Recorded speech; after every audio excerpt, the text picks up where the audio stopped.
Saudara, luapan air ke jalanan kerap terjadi di Kota Melabuh, Kabupaten Aceh Barat ketika musim penghujan tiba.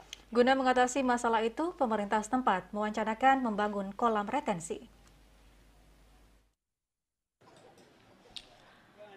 Guna mengatasi banjir yang kerap terjadi di Kota Melabuh ketika musim penghujan tiba, pemerintah Kabupaten Aceh Barat melalui Dinas Pekerjaan Umum dan Penataan Ruang atau PUPR mewacanakan pembangunan kolam retensi yang mampu menampung 3.600 meter kubik atau M3, debit air sebagai penampung selain saluran drainase.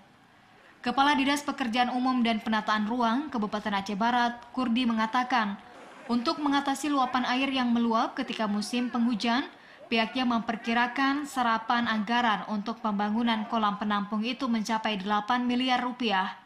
Dan kini pihaknya sedang mengupayakan ke pemerintah pusat terkait anggaran itu.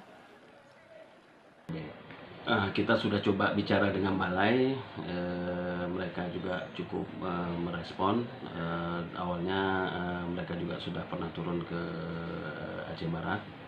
Kita coba nanti sharing, ide-idenya kita buat sehingga pembiayaannya bisa kita dorong melalui APBN.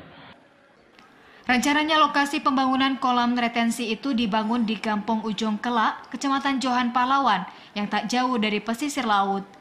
Dari Melabuh, Aceh Barat, Azhar Teferi melaporkan.